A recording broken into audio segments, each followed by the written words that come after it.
오늘은 자기소개서의 성장과정 문항을 어떻게 작성하는지 알아볼게요. 긴 말 없이 바로 시작하겠습니다. 우선 자소서 문항은 크게 6개로 나눠져 있으며 성장과정은 지원자의 인생과 관련된 물음이기 때문에 템플릿 적용이 바로 가능합니다. 미리 만들어 놓고 성장과정을 물어보는 회사가 나타날 때마다 복사 붙여넣기 하시면 됩니다. 이 부분을 모르는 분이 있다면 앞서 업로드한 템플릿 작성 영상을 먼저 보고 오시면 되겠습니다. 자, 이제 문항 분석을 해볼 건데요. 성장과정 질문은 여러분의 인성 역량을 어필하는 용도로 사용하셔야 해요. 즉 소통이나 도전, 책임감, 성실성 등 여러분이 인간적으로 가지고 있는 매력이 무엇인지를 발산하시면 됩니다.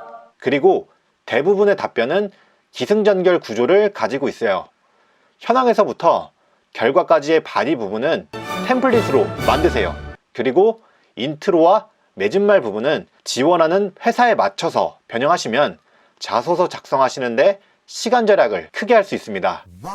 여기서 고민해야 할 게 있는데, 문항을 보시면 직무 역량을 어필하는 게 있고 인성 역량을 어필해야 하는 게 따로 구분이 되어 있다는 겁니다.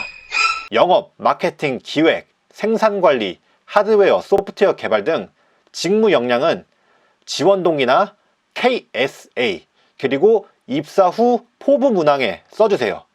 여러분, 그 경력직을 뽑는 게 아니기 때문에 여러분이 사람으로서 가지는 무늬가 무엇인지 꼭 성장 과정에서 주장하시길 바랄게요. 앞서 성장 과정을 어떻게 작성하는지 가이드라인을 살펴봤어요. 이제는 10가지 분석법을 활용해서 실제 작성을 해볼게요. 여러분이 자소서를 쓰실 때는 거시적, 미시적 툴을 사용하면 100점 자소서를 만들 수 있어요. 이것도 성격의 장단점 영상에서 설명했으니까 미리 보고 오시길 바라겠습니다. 이제 예시 문항을 보여드릴게요. 이 문항은 책임감을 강조한 사례입니다. 700자 기준으로 작성을 했고 기승전결 구조를 가지고 있어요. 영상 정지하시고 한번 쭉 읽어보세요. 앞서 말씀드렸듯이 바디 부분은 템플릿으로 만드시고 도입부와 맺은말만 자신이 지원하는 회사에 맞춰서 변형하시면 돼요. 이제 인트로, 바디, 맺은말로 각각 쪼개서 분석해 볼게요. 우선 소제목에 책임감이라는 인성 역량을 강조했고요. 한 줄 요약을 통해서 왜 책임감 있는 삶을 살았는지 경위를 설명하고 있어요. 그래서 인트로만 봐도 이 지원자는 뭔가 책임감 있게 살아온 이야기를 서술하겠구나 라는 인식을 심어줄 수 있는 거죠. 인성적으로 괜찮은 사람이겠군 이라는 느낌이 드시죠? 이제 바디 부분으로 넘어갈게요. 이 글은 크게 고등학교 공부와 공장 아르바이트라는 두 가지 사례를 들면서 책임감을 뒷받침하고 있어요. 단순히 A를 했다, B를 했다 식의 경험을 나열하는 게 아니라 왜 책임감 있는 사람인지를 부연 설명하는 거죠.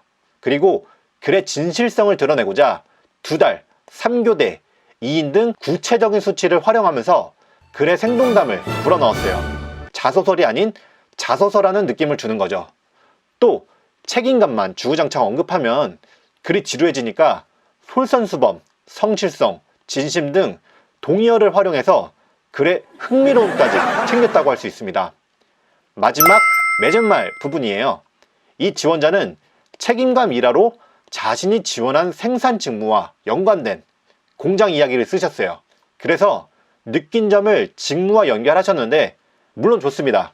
하지만 앞서 언급했듯이 인성과 관련된 일화만 채워주셔도 좋아요. 어차피 다른 문항에서 직무 능력을 주구장창 얘기하실 거기 때문에 이 정도는 나이스하다. 다시 글을 한번 쭉 읽어보세요. 반복해서 언급하는 내용을 제외하고 자소서를 쓰실 때 또 하나의 팁이 있습니다. 문장을 쓰실 때 그런데, 그러나, 따라서, 하지만 등 접속사를 너무 남발하시면 글이 재미가 없어요. 따라서 사용은 좋은데 최대한 지, 양 하시는 게 좋아요. 동일한 이유로 저, 저의, 저 자신 등 자아를 표현하는 단어 또한 최대한 배제하는 게 좋습니다. 자, 성장 과정을 마무리해 봅시다. 이 문항은 인성을 어필하는 용도로 사용하되 미리 템플릿으로 만들어서 시간을 단축합시다.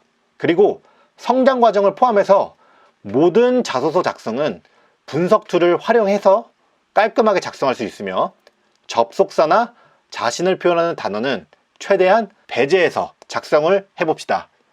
이상으로 문항 분석을 마칠게요. 앞으로도 취업연구소는 양질의 컨텐츠를 취준생 여러분을 위해 제공할 예정입니다. 많이 사랑해주시고 구독해주세요. 감사합니다.